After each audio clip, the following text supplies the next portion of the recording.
Bueno, señores, hablar un poquito del Código Penal aprobado por el Senado el día de ayer durante la legislatura extraordinaria que fue convocada por el presidente Luis Abinader. Tiene 401 artículos, es un proyecto extenso, conocido en la sesión ordinaria 68 del Senado, celebrada en horas de la tarde, luego de haber sido aprobado en segunda lectura por la Cámara de Diputados a las 3 de la mañana de ese mismo día. Apenas 18 minutos después fue depositado en la Secretaría del Senado, lo que permitió su lectura en el hemiciclo senatorial. Durante la sesión se leyeron las 162 modificaciones introducidas al texto, fruto de los trabajos de una comisión bicameral que sesionó en 25 ocasiones y que estuvo integrada por 11 senadores y 21 diputados. La votación final culminó con 26 votos a favor y 1 en contra, correspondiente al senador Antonio Taveras de Santo Domingo. Tras su aprobación, el proyecto será remitido al Poder Ejecutivo, donde el presidente Abinader tiene la opción de convertirlo, de promulgarlo o de observarlo. El proyecto es ley desde que lo aprueban ambas cámaras. El presidente promulga u observa dicha ley.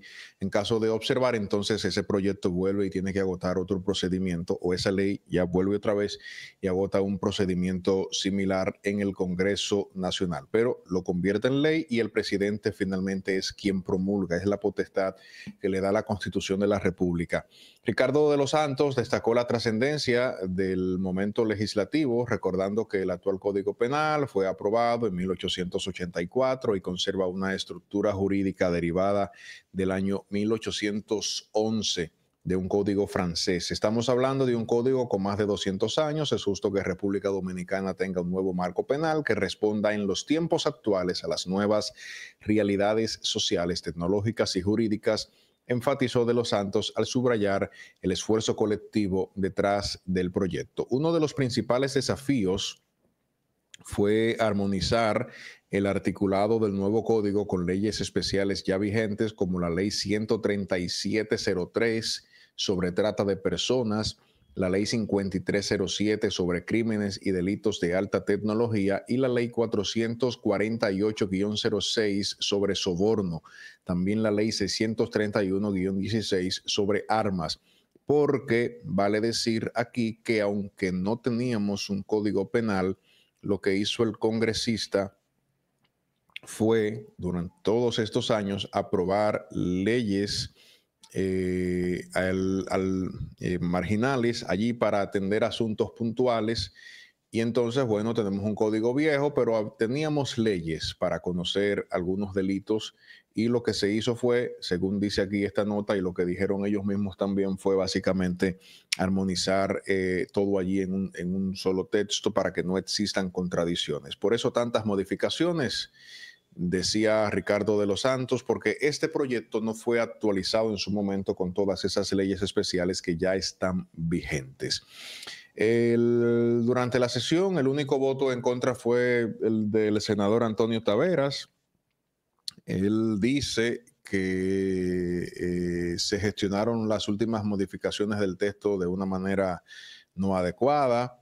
Reconoció sí los avances del código, pero criticó, según sus palabras, la falta de transparencia en el proceso. Desde hace 5 años hemos venido trabajando arduamente en las diferentes versiones del código, pero parte de la desgracia de nuestro país es que siempre nos saltamos las reglas, manifestó Taveras al cuestionar la exclusión del Senado en los acuerdos finales entre el Ministerio Público y la Cámara de Diputados. El legislador del oficialista PRM reclamó que se impulsó una camisa de fuerza a los senadores al someter a votación un texto que no pudieron modificar. No acepto chantaje, yo no tengo doble moral, soy claro, soy de frente y planteo mis posiciones con responsabilidad, dijo, al calificar su voto como un acto de responsabilidad histórica.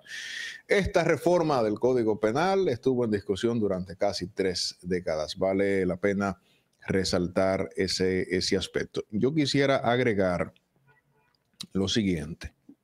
Miren, existen unas personalidades, perdón, ese no es el término, unos personajes que están presentes en toda en todas las castas sociales, en todos los grupos que son reconocidos por hacer mucho allante y movimiento, por hacer mucho ruido y por ser poco efectivos. Hago el comentario a propósito de esa anécdota, historieta de la carreta vacía. No hay cosa que haga más ruido que una carreta vacía. La que está llena, todos los canchimbales que tiene se amoldan y entonces la carreta no suena. Usted escucha solo las ruedas antes de hierro, ¿verdad? Sonar. Pero cuando está vacía, todo lo que hay por ahí empieza a sonar y a moverse. Y bueno, esto se utiliza para esos personajes que tuvieron o han tenido con el paso de los años mucha incidencia en que una ley de la magnitud del Código Penal no hubiera sido aprobada. Y en algún momento alguien que tal vez es una carreta llena se convirtió también en carreta vacía, impidiendo o gestionando que se evitara aprobar el Código Penal. Yo voy a poner en contexto lo siguiente. A la gente no le importa lo que pasa en el Congreso, señores. Las discusiones del Congreso son discusiones de élites, son discusiones de una parte de la población que es instruida, que es intelectual, que le interesan estos temas, pero al público en general no le importa poco. Esto genera poca atención de parte de la ciudadanía, a menos que haya un elemento de morbo de por medio, que el barrilito, que unos regalos para la madre, que gastaron millones en esto, ese tipo de cosas la gente la lee y se acerca y consume este tipo de información. Pero los temas que son netamente técnicos, la población en sentido general está poco interesada. No que no tenga la capacidad, pero está poco interesada en lo que ocurre. En el caso del Código Penal, estamos hablando de una ley necesaria, porque es una ley que contiene en un solo texto el conjunto de actividades que son consideradas como delitos, lo que le permite al Ministerio Público instrumentar expedientes ante casos que suceden y a los jueces poder tomar una decisión acertada. Es una base. Entonces se necesitaba un Código Penal, se necesitaba actualizar el que teníamos. ¿Qué pasó por más de 20 años? Que las carretas impidieron que se aprobara el Código Penal, llevando a la mesa de la discusión temas que tal vez sean importantes, pero no esenciales para que un Estado pueda desenvolverse.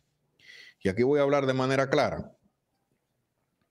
El tema de las causales del aborto fue por muchos años el punto de disidencia entre grupos liberales y grupos conservadores en nuestro país. Dígase las iglesias y casi siempre ONGs o instituciones patrocinadas con dinero del extranjero.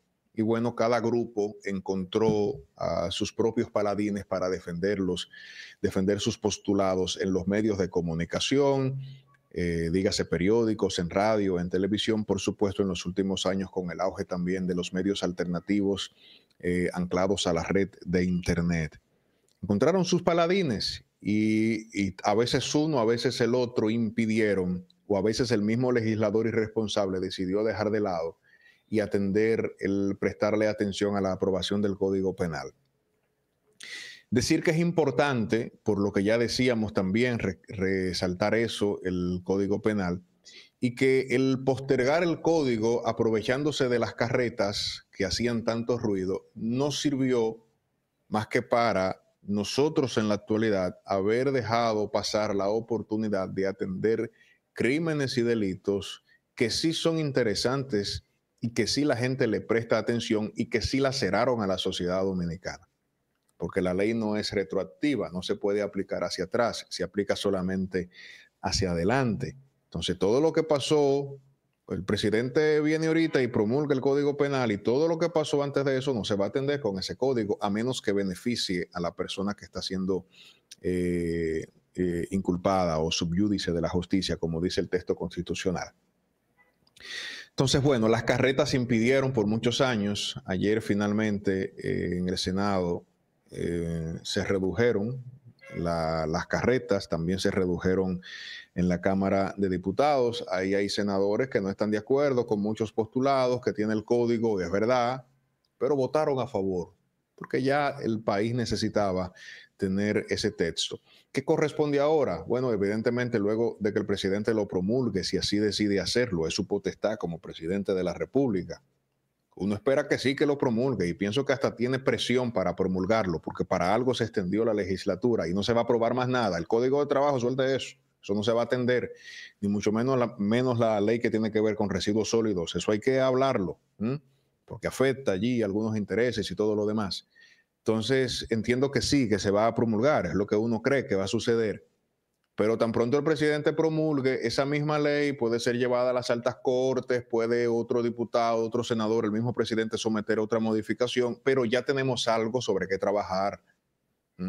Ya el juez no tiene que estarse inventando, el Ministerio Público inventándose delitos o ver cómo procesa a una persona por un delito en particular para que pague indirectamente por otro que también cometió, porque es lo que ha estado sucediendo en los últimos años. Como decía el presidente del Senado, es un código del año 1884, cuando ninguno de los que estábamos, y a partir de ese código y de las leyes alternas que se fueron creando es que se ha sostenido el sistema de justicia en República Dominicana.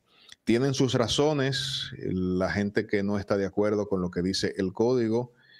Yo no creo que haya ningún tipo de grupo ganador con esto, gente por ahí celebrando que se apartó una cosa, que se apartó lo otro.